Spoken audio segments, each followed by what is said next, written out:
मुकेश कुमार जी, राधे राधे महाराज जी।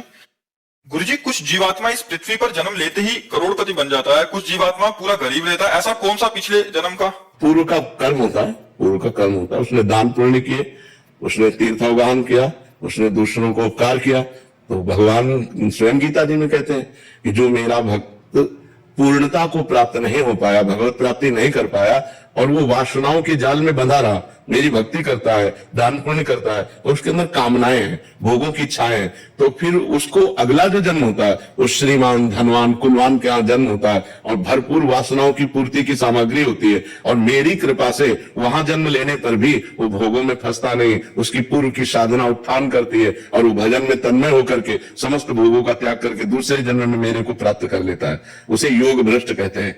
तो जो पुण्यात्मा पुरुष होते हैं वो ऐसे जन्मते हैं कि सब सुख सुविधाएं ऐसे हैं और वहां जन्म लिया और उनको सत्संग मिला और वो उन सब भोगों से वैराग्य प्राप्त करके भगवान को प्राप्त। कुछ ऐसा भी होता है कि पूरा जीवन ऐसे ही निकल जाए उसी भोगों में? वो केवल पुण्यात्मा होते हैं, भजनानंदी नहीं होते। उनका भगवान से भजन से संबंध नहीं है। उन्होंने दान पुण्य किया है, बहुत वृद्ध जनों की सेवा की, तीर्थावगान किया, भक्ति नहीं की, तो फिर पूरा जीवन भोगों में व्यतीत हो चला जाएगा। वो ऐसे नष्ट जीवन माना जाता है, ऐसे कोई महत्वपूर्ण जीवन नहीं माना। महत्वपूर्ण जीवन माना जाता है जो भगवान से जुड़ा हुआ होता है, उसी का जीवन महत्वपूर्ण है। जिन हरि भगति हृदय नहीं आनी, जीवित सौ समान ते प्राणी। इस मनुष्य जीवन की मान्यता है हरिभज हरिभज छान नमान नर्तन को, मति बंछय रे मति बंछय तिल तिल धन को।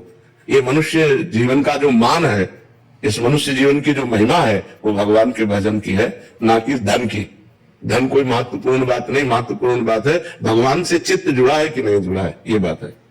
विकास कुमार शर्मा जी, राधे राधे महाराज जी। आपके चरणों में दंडवत प्रणाम। महाराज जी, स्वामी राम सुखदास जी महाराज जी का कथन है कि शरणागत भक्त को भजन करना नहीं पड़ता, प्रत्युत उसके द्वारा स्वतः स्वाभाविक भजन। तो ये तो सिद्ध पुरुष का लक्षण है। शरणागति पूर्ण हो जाना सिद्ध पुरुष का लक्षण है। अभी शरणागत है, मन हमारा, शरीर हमारा, चित्त हमारा, भोग हमारे, रिश्ते हमारे, अभी शरणागत है। शरणागत बहुत ऊंची स्थिति होती है। जिस बात को कह रहे हैं वो पूर्ण शरणागत है। मन कृष्णाकार, बुद्धि कृष्णाकार, चित्त कृष्णाकार, अहम कृष्णाकार, शरीर समर्पित, वाणी समर्पित, मन समर्पित, स्वयं समर्पित, उसे शरणागत कहते हैं। तन वांग मनोभिरमलेशोहम तविवाक्षुता। श्री कृष्ण अनुकूलेन प्रतिकूल विसर्जनम। प्रतिकूल एक वृत्ति भी नहीं रह गई, तो भगवदाकार वृत्ति है। तो शरणागत होने के लिए तो भजन करना चाहिए। जब शरणागत हो गया तो भजन श्रोता होता है। नहीं तो क्या तुम शरणागत नहीं हो क्या? मैं उच्चारण शरणागत हूं क्या? निरंतर भजन होता है? ईमानदारी से बताओ। प्रभु करवाए निरंतर भजन, इसमें प्रभु करवाने की बात हो तो केवल दैन्यता की बात होती है। ईमानदारी से बोलो, प्रभु के सिवा चिंतन में और कुछ आए ना, निरंतर भजन। अभी प्रश्न ही नहीं होता। अगर निरंतर भजन होता तो प्रश्न ही नहीं होता। उठते बैठते चलते फिरते खाते पीते भगवदाकार वृत्ति, हमें प्रश्न की जरूरत क्या है? तो जब तक हमारा सर्वस्व समर्पित नहीं हो जाएगा तब तक वही हमें दुख देगा, वही हमारे चिंतन में आएगा, वही हमारे शोक का कारण बनेगा। हमें पूर्ण समर्पण करना है, तब के लिए हमें निरंतर भजन करना है। विनय पत्रिका में गोस्वामी जी ने एक पद में लिखा, प्रिय राम नाम कैसा कि राम भी उन प्रिय न लगे। ऐसा राम नाम प्रिय लगे कि राम भी राम नाम के बराबर प्रिय न लगे। अर्थात अगर हम नाम जप करें भगवान सामने आ गए तो नाम जप नहीं छोड़ेंगे, भगवान चाहे चले गए। इतना प्रिय भजन होता है शरणागत का। अभी हमारी स्थिति कहाँ है? अभी हमारी स्थिति जगत में ही है, जगदीश में नहीं है।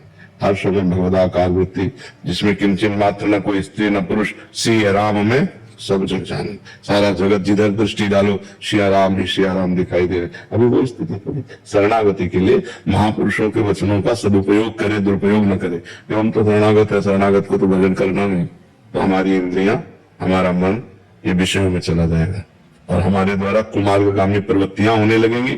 शरणागति तो दूर ही नरक की प्राप्ति होगी। शरणागति का मतलब है अनन्यस चिंतयन्तु माम, अन्य चिंतन ही न हो। शो अनन्य गति जाके असमति न टरे हनुमंत, मैं सेवक सचराचर रूप स्वामी भगवंत। ये स्थिति चौपाई दोहा याद कर लेना, हम जैसे याद करके बोल दिए, आप याद करके बोल दिए, ये अलग बात है। स्थिति, इस स्थिति के लिए निरंतर नाम जप, कोई और साधन नहीं, निरंतर नाम जप। हाँ जी, जैसे नाम जब कोई भी क्रिया हो रही है उसके प्रति ये है कि जैसे महाराज जी कह रहे हैं कि कोई भी क्रिया हो रही है तो ऐसा लगता है कि राम जी करा रहे हैं, राम जी चल रहे हैं, राम जी खा रहे हैं। लेकिन इसमें ये देखना है कि असत क्रिया नहीं, असत क्रिया कह रहे संदेह बना रहता है कहीं मैं अपने विषय भोगों की प्राप्ति के लिए राम जी का आश्रय तो नहीं ले रहा है, कहीं मैं राम प्रतिकूल से विसर्जनम, प्रतिकूल से विसर्जनम। अभी शरणागत नहीं हुए, नहीं ये बात नहीं आती कि कहीं मैं, यह संशय, कहीं मैं राम जी की आड़ में भोग तो नहीं भोग रहा हूं। कौन मैं बचा? मैं कौन बचा? शरणागत कौन हुआ? मैं कहीं राम जी की आड़ में विषय भोग न कर रहा हूं तो आपका शरीर, आपका मन, आप तो शरणागत कौन हुआ? इसीलिए हम कह रहे थे अभी कि अभी शरणागति नहीं हुई। जिस शरणागत की बात होती, जैसे चेहरा देखने से पता चल जाता है पीलिया रोग है कि नहीं है नेत्रों से, ऐसे ही पता चल जाता है शरणागति की स्थिति दर्शन मात्र से। तो इसलिए ईमानदारी से भजन करो, भगवान को भोग लगा के भगवान के सेवा पात्र शरीर में भोजन पाओ, धर्मयुक्त भोग करो। जैसे पत्नी है, परिवार है, धर्मयुक्त भोग करो भगवान का प्रसाद समझकर। और नाथ सकल संपदा तुम्हारी, मैं सेवक समेत सो तुम्हारी, ये सबके लिए। मतलब आपके ना पत्नी परिवार हो तो जिसके पत्नी परिवार हो, धर्मयुक्त भोग भोगो, धर्म विरुद्ध भोगों का त्याग करो और निरंतर भगवान का नाम जप करो। बड़ा मंगलमय जीवन हो जाएगा। भगवान की शरण होना अत्यंत आवश्यक है। पता नहीं कब कौन सी घटना घट जाए। अभी जैसे वो सुनाना हो जहाज में, हवाई जहाज में, अब सोचो जिंदा आदमी कैसे जला होगा।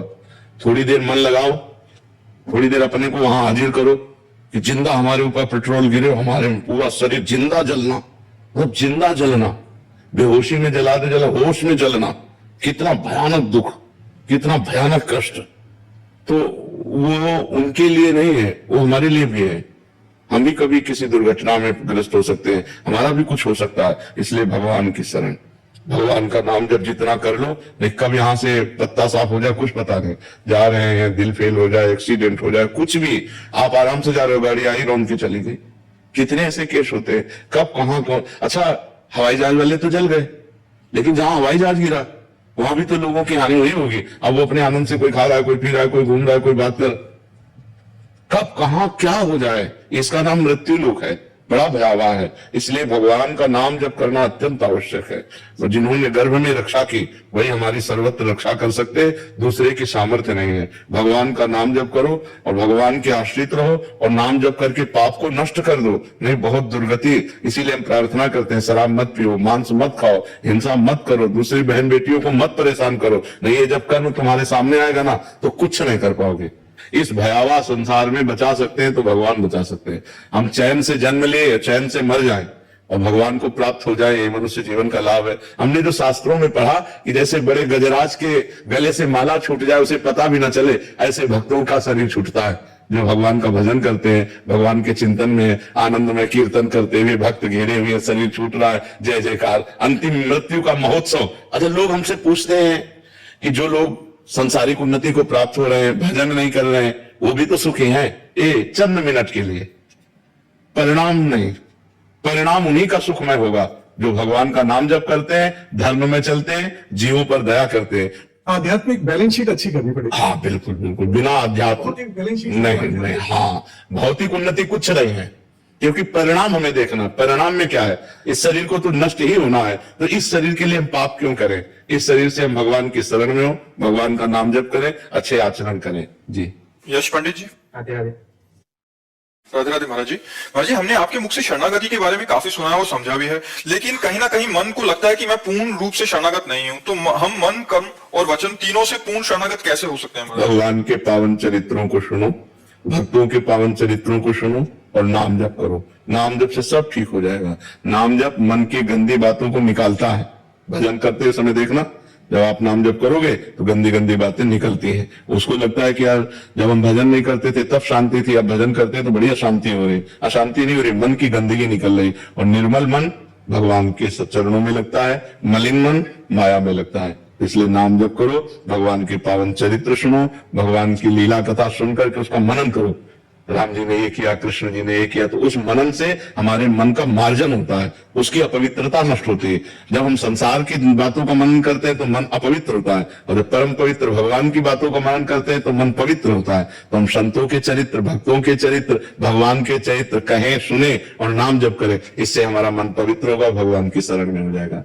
पक्का हो जाएगा। तुम चिंता ना करो, बस नाम जप जरूर करो। फिर भी संशय बना रहे, कह रहे कि नाम जप करके भी संशय बना रहे। जब तक मलिन मन है तब तक संशय बुद्धि में होता रहेगा, और जहां निर्मलता आई तो विश्वास बढ़ता है, संशय नहीं। मम भरोसे ही हर्ष न दीना, भगवान के चरणों का पूरा भरोसा, हृदय में कोई भी ना हर्ष न शोक, बड़ा आनंदमय जीवन होता है भगवान की शरण में रहने से। कोई भय नहीं, कोई संशय नहीं। जब तक मन मलिन है तब तक संशय होता है। दृढ़ विश्वास, भगवान के चरणों में दृढ़ विश्वास हो जाता है पवित्र मन होने पर, और पवित्र मन में संशय बना रहता है, और संशय जब तक रहता है तब तक ठीक नहीं रहता। संशय आत्मा विनश्यति, संशय ठीक बात नहीं है। दृढ़ विश्वास करो, हम भगवान के हैं, भगवान हमारे हैं, हम जैसे भी हैं अपने भगवान को समर्पित है। ये तभी आएगा जब खूब नाम जप करोगे, खूब भजन करो। ज्योति जी गुजरात से। राधे राधे महाराज जी, किसी व्यक्ति से राग, मोह या आसक्ति की भावना में क्या अंतर या भेद है? मोह, राग और आसक्ति एक ही बात है। जैसे जल, वार, तोय, तो इसमें क्या अंतर है? जल भी उसी को कहते हैं, वार भी उसी को कहते हैं, तोय भी उसी को कहते हैं। तो ऐसे राग, मोह, आसक्ति, ममता, ये सब एक ही आसक्ति के पर्यायवाची शब्द है। शरीर में हमारे किसी के राग हो जाता है, उसी को हम मोह कह देते हैं, उसी को हम आसक्ति कह देते हैं। राग का तात्पर्य आसक्ति तो होता है, मोह का तात्पर्य भी आसक्ति होता है। तो ये शब्दावली शास्त्रीय है। जैसे कहीं हम जल शब्द का प्रयोग कर दिया, कहीं वारी शब्द का प्रयोग, कहीं तोय शब्द का प्रयोग कर दिया, तो बात एक ही है। वही राग है, वही आसक्ति है, वही ममता है, वही मोह है। जो भगवान से विमुख है उन्हीं में ये दोष रहते हैं। राग द्वेष इनके द्वंद्व है। राग द्वेष जो हमारे अनुकूल पड़े उससे राग हो जाता है, और जो शरीर संबंधी है उनसे मोह हो जाता है, और जिनसे अत्यंत सुख की आकांक्षा होती है उनमें आसक्ति हो जाती है। वो घुमा करके एक ही शब्द है। जैसे चंचल, चपलता, तो अर्थ दोनों का एक ही होता है। चपल भी वही नाम और चंचल भी वही, ऐसे ही। प्रियांशी जी। श्री हरिवंश। श्री हरिवंश महाराज जी, महाराज जी मैं रोज आपको सुनती हूँ और नाम जप भी करती हूँ। जो विपरीत आचरण होते हैं भजन के, उसको भी छोड़ने के प्रयास कर रही हूँ और छोड़ दिए हैं, लेकिन खुद पर संशय रहता है जिससे पूर्ण रूप से माया नहीं छूट पाती। खुद पर क्यों संशय रहता है? खुद तो भगवान को समर्पित हो गए हम। इतने बड़े बड़े साधक हैं तो प्रभु मेरी तरफ क्यों देखेंगे? असल बात अभी प्रभु को जाना नहीं ना, किसका प्रश्न है? अभी प्रभु को जाना नहीं। प्रभु एक होते हुए भी अनंत है ना, तो तुम्हारे प्रभु अलग है। तुम्हारे प्रभु तुम्हारे साथ है, हमारे प्रभु हमारे साथ है। अलग अलग भगवान सबके साथ है, एक होते हुए भी अनंत है ना, तो वो अनंत रूपधारी भगवान, मेरा भगवान, मेरा पर्सनल भगवान, वो मुझे पर्सनल प्यार करता है। इसलिए हमको ये नहीं सोचना कि बहुत लोग भगवान को प्यार करते हैं तो भगवान हमें कैसे प्यार करेंगे। भगवान कोई इंसान तो है नहीं। जब अयोध्या में श्री भगवान आए 14 वर्ष वनवास के बाद, तो एक एक बच्चा बच्चा भगवान से मिलने के लिए व्याकुल था। 14 वर्ष से इंतजार कर रहे थे। तो ये हुआ कि श्री राम जी आए तो सबको लगा कि मैं अभी मिलूं। तो अमित रूप प्रगटे ते काला, क्षण महु सब ही मिले। एक क्षण में अनंत रूप राम जी के धारण कर ले, सबके गले लग रहे हैं। तो भगवान एक होते हुए भी अनंत है ना। हमारे भगवान हमको प्यार कर रहे हैं, आपके भगवान आपको प्यार कर रहे हैं, सबके। तो भगवान बहुत रूप है एक होते हुए। तो हमें ये ध्यान रखना चाहिए कि हम जिन भगवान से प्यार कर रहे हैं सिर्फ हमारे वो और हम उनके हैं, तो हमारा प्यार बढ़ेगा। नहीं ये संशय में होगा कि हजारों की लाइन लगी, बड़े बड़े संत महात्मा, हमें भगवान कैसे पूछेंगे? ऐसा नहीं है। भगवान एक चींटी का भी खबर ले रहे हैं। वो एक चींटी के, कोई विश्व में ऐसा नहीं है जो भगवान की नजर से अलग हो। वो एक चींटी को भी देख रहे हैं, उसको भी भोजन देख रहे हैं, उसको भी पालन पोषण कर रहे हैं। सबका वो बहुत बड़ा महामहिम ईश्वर, इसीलिए अनंत है। वेद आज तक पार नहीं पाए, ऋषि मुनि पार नहीं पाए, बड़ा करुणामय। और सबसे बड़ी बात है कि सबसे नजदीक हमारे हैं, हमारे हृदय में ही विराजमान है। जहां हम हैं वही वो है। और अगर हम शुद्ध करके इसे फिल्टर करके बोले तो जो हम है वो है, जो वो है वही हम। पर वो वहां तक पहुंच ले इसलिए हम दो करके बात करते हैं। लेकिन तो उसको अगर और शुद्ध करके बोले, तत्त्वम आशी, वेद कहता है तत्त्वम आशी, तुम वही हो और कोई नहीं है। तुम शरीरों में आकर के शरीर भाव से भूल गए हो, लेकिन तो तुम वही हो, तत्त्वमसि, तुम वही हो। पर नाम जप करो तो समझ में आ जाएगा। नाम जप करो, सत्संग सुनते रहो। सुधीर प्रताप मिश्र जी। श्री राधा। राधे राधे महाराज जी। महाराज जी आपके श्रीमुख से सुना है कि सब नाम एक ही परम सत्ता के परिचायक हैं। इससे काफी दुविधा नष्ट हुई। दास श्री हनुमान चालीसा का पाठ करते हुए माथे पर राम नाम लिखकर मानसिक अभ्यास कर रहा है। अभी आरंभ काल ही है, किंतु राम नाम के साथ साथ आपकी वाणी के प्रभाव या नाम रस पान के कारण श्री राधा नाम अचानक मन में आ जाता है। तब दोनों नामों का अभ्यास कर लेता हूँ। महाराज जी आगे क्या करूँ? राम नाम पहले से ही जप रहा हूँ। हाँ, राम नाम ही करते रहो, राधा नाम आ जाए तो कोई बात नहीं, आप राम नाम में ही गति प्राप्त करो, ठीक है? आप वैसा करें। इरिका जी, राधे राधे महाराज जी। महाराज जी, मैंने जब से आपको सुना है जीवन में बहुत सुधार आया है। मेरे मन में शिव हैं और पाठ जपजी साहिब और गोपाल आरती करती हूँ। और महाराज जी पूछना चाह रहे हैं आगे कि अगर आप दूसरे देश में रहते हैं तो क्या जब वहां सूरज निकलता है तो उस वक्त का ब्रह्म मुहूर्त माना जाता है? हाँ, वही, जहाँ हम जिस देश काल में रहते हैं उसी के अनुसार हमारी साधना आराधना होती है। और वहाँ जिस समय सूर्योदय होता है वहीं उस समय प्रातः काल मानिए और उसके अनुसार कीजिए। जैसे हम अपने यहाँ सूर्योदय और सूर्यास्त का संध्या वंदन करते हैं, ऐसे जहां सूर्योदय हो जहां अस्त हो वहां वैसे करना चाहिए। एक देश से दूसरे देश में अंतराय तो होता ही है, समय का अंतराय होता जरूर होगा। अपने देश में ही पूरे देश में समय का अंतराय पड़ जाएगा, फिर अन्य देशों में तो पड़ ही जाएगा। तो जहां जिस समय प्रातः काल होता हो वहां प्रातः वंदना सायं वंदना अपने समय के अनुसार करें। नेहा त्यागी जी, श्री हरिवंश महाराज जी, आप कहते हैं कि श्रीमद् भागवत पुराण में लिखा है कि सत्यम सोचम दया दानम और भोजन का सुधार हो तो ये पांचों नियम अगर जीवन में उतारे जाए तो गर्भस्थ शिशु पर इसका असर होता है महाराज जी। हाँ, ठीक बात है। सत्यम, सोचम, दया और दानम और भोजन का सुधार। हाँ, बिल्कुल ठीक है। लेकिन सत्य क्या है? भगवान, इसलिए भगवान का नाम जप करो। शौच क्या है? पवित्रता, शरीर की पवित्रता, मन की पवित्रता। जिस दिन से गर्भस्थ शिशु आ जाए, ये पता चल जाए कि हमारा गर्भ धारण हो गया, उस दिन से ब्रह्मचर्य से रहे, ये परम पवित्रता। व्यभिचार न करे, भोग न करे, जब तक बालक प्रकट न हो जाए और योग्यता ना जाए तब तक ब्रह्मचर्य से रहे। लेकिन ऐसा कौन रह पाता है? अगर अपने बच्चे को बुद्धिमान, बलवान और भक्त बनाना है या राष्ट्र भक्त बनाना है तो आपको ये नियम लेना पड़ेगा कि जिस दिन से गर्भ रह जाए उस दिन से ब्रह्मचर्य चालू कर दे। पति पत्नी दोनों ब्रह्मचर्य का पोषण करें जब तक वो बालक जन्म न ले ले। ये सोच, ये पवित्रता के अंतर्गत आएगा। और दया, सबके प्रति दया का भाव रखे। और दान, तीर्थ स्नान करे, पशु पक्षी भूखे परेशान लोगों को, अगर हमारे पास धन है, हमारे पास सुविधा है, तो हम थोड़ा उनको भी दें और उस पुण्य का फल मांगे कि हमारा बालक स्वस्थ हो, हमारा बालक बुद्धिमान हो, हमारा बालक भगवान का भक्त हो। और हम स्वयं पवित्र भोजन करें तो निश्चित बात है कि उस गर्भस्थ शिशु पर इसका प्रभाव पड़ेगा। महाराज जी ने उसमें दिया एक भक्षम को भोजन, मतलब एक बार भोजन करें, ऐसा भी है? नहीं, बच्चे की पुष्टता के लिए आयुर्वेद सिद्धांत के अनुसार भोजन करना चाहिए। जो हमारा शरीर स्वस्थता के नियम उसके अनुसार भोजन। अब एक बार अगर भोजन पाओगे तो बालक दुर्बल नहीं होगा, क्योंकि माँ से ही तो पुष्ट होता है। तो हमें अच्छे पदार्थ पाने, सात्विक पदार्थ पाने और 2-3 बार जब भूख लगे, जैसे लगे उसके अनुसार पाना, क्योंकि माँ से ही उसका पोषण होता है। बालक का कोई वो आहार तो है नहीं उस समय। गर्भस्थ शिशु का आहार माँ के ही आहार से जुड़ा हुआ होता है। तो अगर आप उपवास करोगे, आप व्रत करोगे, आप एक बार पाओगे तो बालक को कहां से पोषण मिलेगा? बालक को पोषण देने के लिए पौष्टिक आहार पाइए, सात्विक आहार पाइए और 2 बार 3 बार पाइए। बाल भोग थोड़ा पा लीजिए, फिर दोपहर में पा लिया, फिर शाम के पा लिया, थोड़ा थोड़ा करके पाइए, जिससे बालक का पोषण होता रहे। संजीव नाथ जी, गुवाहाटी। महाराज जी, आपसे 3 साल पहले यूट्यूब के माध्यम से जुड़ा, वीडियो देखकर पशु पक्षी जीव जंतु की सेवा कर रहा हूँ, हजारों पंक्षियों को दाना पानी करता हूँ। महाराज जी कह रहे हैं कि केवल ऐसे करने से मेरे को भगवत प्राप्ति हो जाए। नाम जप साथ में नाम जप।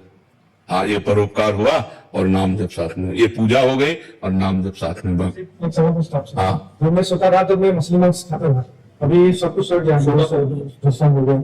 मेरे को बहुत दुख होता है कभी कभी। क्या इससे पाप से? नाम जप से पाप नष्ट। हाँ, बिल्कुल, नाम जप करो, सब ठीक हो जाएगा।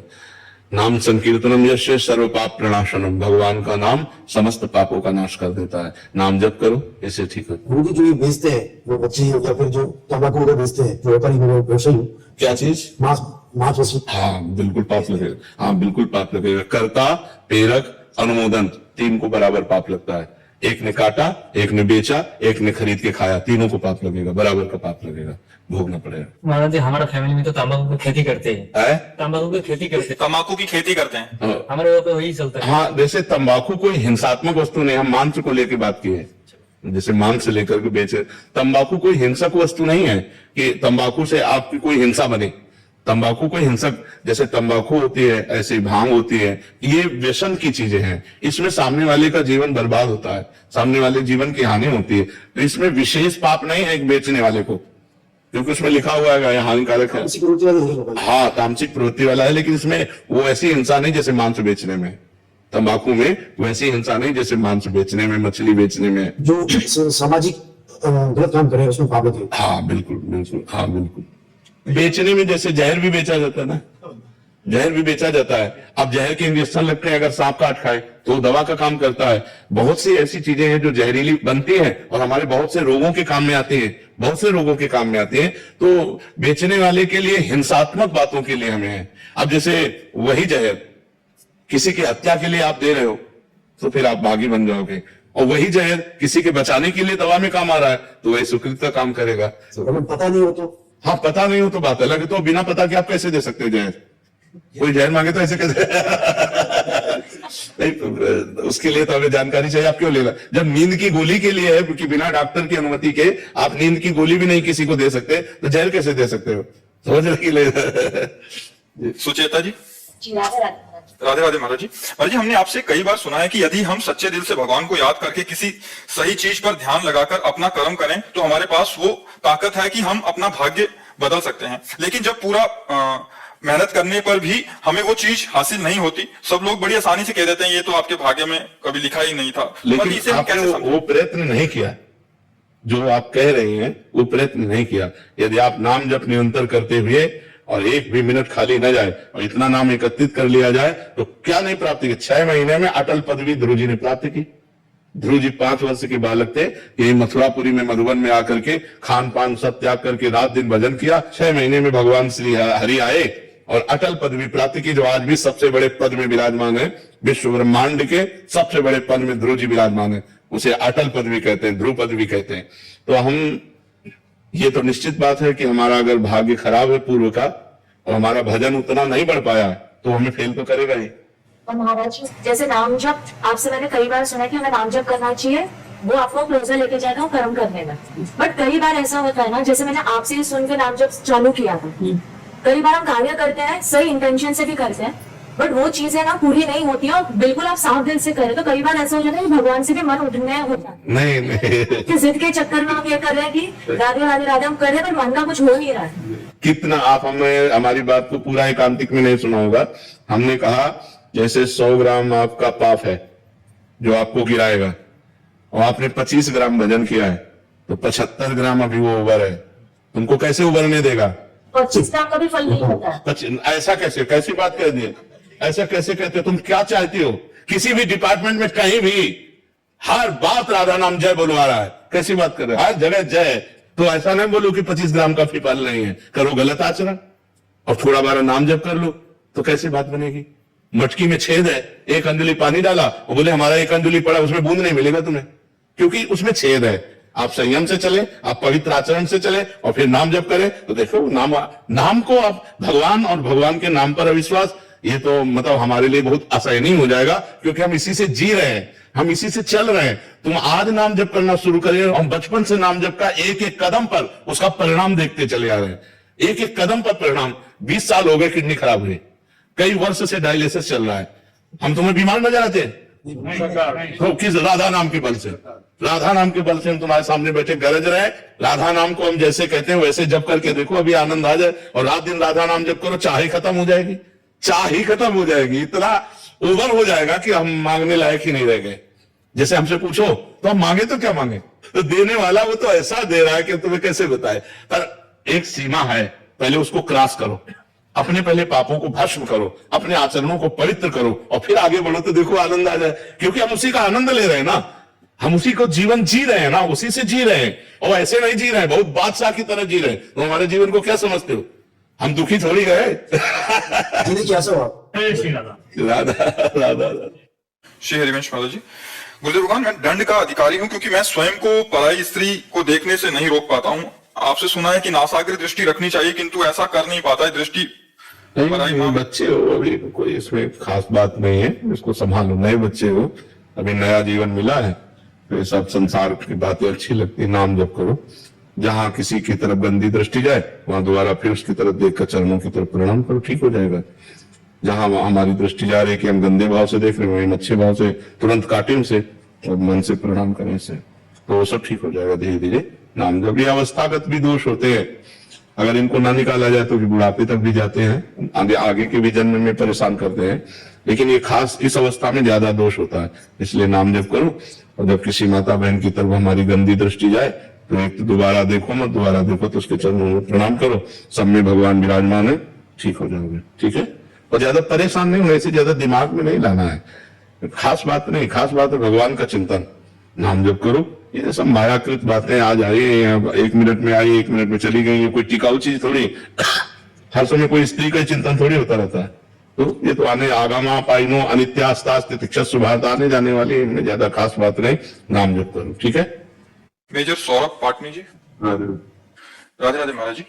महाराज जी 2019 में पुलवामा हमले में आतंकियों से मुठभेड़ में मुझे दोनों पैरों में गोली लग गई। 4 साल संघर्ष के बाद भी मैं चोट से उभर पाया हूं अभी, परंतु पैरों में दिक्कत फिर भी शुरू हुई है। महाराज जी कह रहे हैं कि उनका कष्टप्रद और संघर्षपूर्ण जीवन रहा, उसके बाद भी मनवांछित प्राप्ति नहीं हो रही और समस्याओं का समाधान।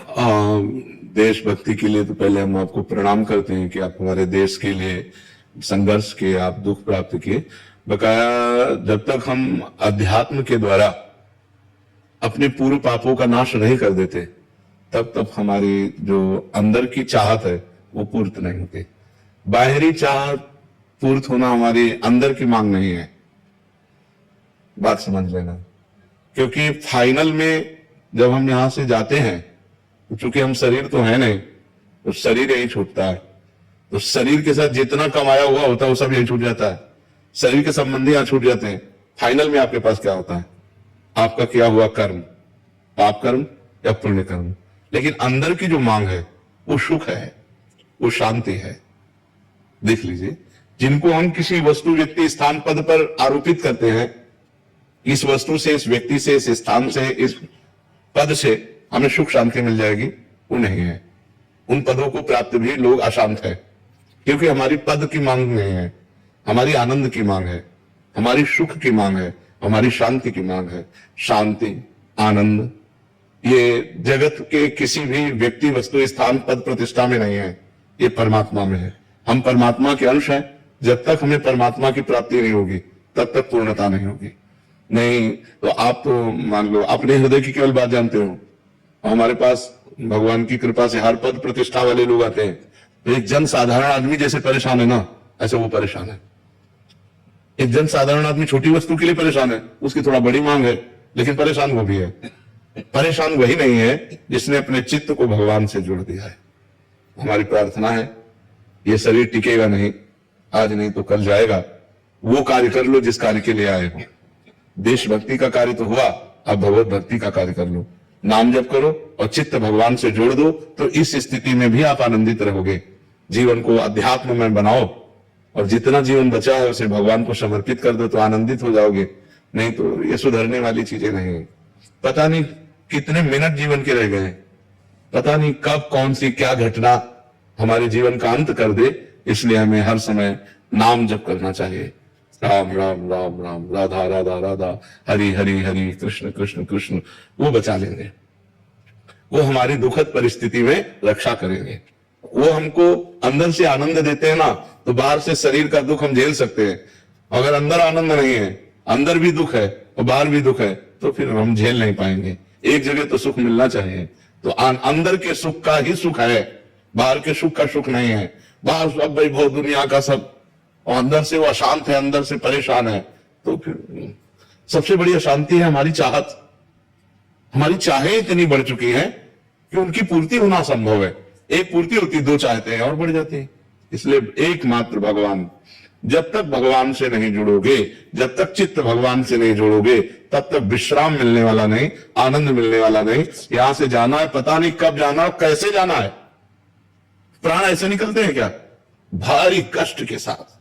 तो इसलिए राम राम, हरि हरि, कृष्ण कृष्ण, राधा राधा जपो।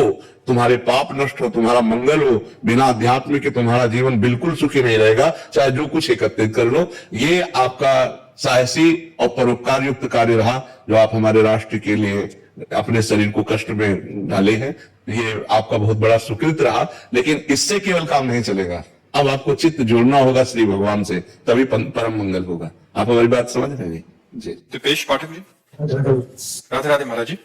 महाराज जी, आप कह रहे हैं कि कोरोना काल जब हो रहा था तो इन्होंने अस्पतालों में मरीजों और उनके परिजनों के लिए लंगर व्यवस्था और जो भी उचित व्यवस्था थी करने का प्रयास किया, बट कुछ समय बाद कुछ दुर्घटना के कारण परिवार और जो भी है एक झटका सा लगा, षड्यंत्र हुआ इनके साथ कोई। पर इन्होंने किसी से पूछने का प्रयास किया, किसी पंडित जी से, तो उन्होंने बोला कि तुमने सेवा नहीं करनी चाहिए थी, ये ईश्वरीय आपदा थी और आप देवदूत बने। पंडित आदमी नहीं, वो बहुत विख्यात पंडित। अरे विख्यात क्या मतलब होता है? रावण भी तो बहुत विख्यात था। विख्यात से थोड़ी कोई लेना देता। शुद्ध ज्ञान नहीं है तो पंडित नहीं जो ऐसी बात कहे। पंडित ऐसे नहीं, पंडित का तात्पर्य होता है ज्ञानी। ज्ञानी ऐसे बात नहीं करते जैसे वो बात किए। आपका धन्य है जीवन जो आपने परोपकार किया। ये पूर्व का कोई आपका कर्म है जो आपके परिवार में आकर आपदा प्रकट किया और कष्ट दिया, वो आपका ही कर्म है, किसी और का कर्म नहीं। ये नवीन कर्म पवित्र हुआ, ये नवीन खेती है, लेकिन पुराना जो पाप कर्म है वो आपको भोगना पड़ेगा। जैसे हम इस जन्म में भजन कर रहे हैं, लेकिन हमको भोगना पड़ रहा है, हमारी किडनी फेल है, भोगना पड़ रहा है। अभी हमारे इस जन्म का कर्म थोड़ी है, हमारे पूर्व जन्म का। 20वें पितामह अखंड बाल ब्रह्मचारी कह रहे 6 महीने से बाणों की सैया में पड़ा हूं, मैं मेरा कौन सा पाप? तो भगवान कह रहे 100 जन्म के बाद देखो। तो हमारे जन्मों का रजिस्टर रखा हुआ है, हमको उसको भोगना पड़ेगा। वो मूर्ख है, वो क्या जाने इस बात को कि तुमने गलत किया आपदा में। अरे किसी को भी कष्ट देख करके उसका परोपकार करना भगवान की सेवा होती है। अब इसका तुम्हें जब फल मिलेगा तब आनंदित हो जाओगे। ये नया बीज बोया है कर्म का, उस पुराना कर्म का बीज था, वो दुख देने वाला था, ऐसा नहीं सोचते। वो गलत आपको समझाया, वो सही नहीं समझाया। चाहे जितना बड़ा हो, बड़े का मतलब ये थोड़ी, इसे कोई विद्वान कहते हैं क्या? तस्मात् शास्त्रम प्रमाणम ते कार्यो व्यवस्थित हो। शास्त्र से प्रमाणित बात होनी चाहिए, ऐसे मनमानी। अरे भगवान का अनुष्ठान करने से कृपा होती है, सत आचरण करने से कृपा होती है। बहुत बकवास चल रहा है, पाखंड चल रहा है, बहुत होश में चलो। शास्त्र प्रमाणित वार्ता होनी चाहिए। आज धन के लिए कुछ भी बोला जा रहा है, कुछ भी किया जा रहा है, शास्त्रों के शब्दों को ऐसे तोड़ मरोड़ के बोला जा रहा है जिससे हमारी वासनाओं की पूर्ति हो और कुछ नहीं। धर्म से चलने वाला कोई बिरला ही होता है, भगवत मार्ग का पथी कोई बिरला ही होता है जो सत्य का ज्ञान रखता है। जो सत्य का ज्ञान रखता है संपूर्ण संसार को या तो भगवान का स्वरूप समझता है या मिथ्या समझता है, इसमें आकर्षण नहीं होता है। तो ये बहुत विचित्र समय चल रहा है, बहुत सावधानी से चलो। ये तो कोई फंसे नहीं, संसार बड़ा विचित्र है, बहुत सावधानी से चलो। परोपकार कभी अहित नहीं होने देगा। ये परोपकार है जो आपने किया, ये परोपकार है। परोपकार सर्वमंगल में सबको करना चाहिए। कभी किसी की पीड़ा देख करके दुखी होकर उसकी पीड़ा निवृत्ति, इससे भगवान प्रसन्न होते। परहित सरिस धर्म नहीं भाई, पर पीड़ा सम नहीं अगमाई। ये कैसे लोग ऐसी बातें बोल देते हैं? तुलसी को एकादशी को जल चढ़ा सकते हैं जब हाँ, एकादशी को चढ़ा सकते। द्वादशी के दिन केवल तुलसी जी का स्पर्श मत करना। द्वादशी के दिन ना तो पत्ता छुए और ना तुलसी जी का स्पर्श करे द्वादशी के दिन। और किसी दिन भी जल चढ़ा दो।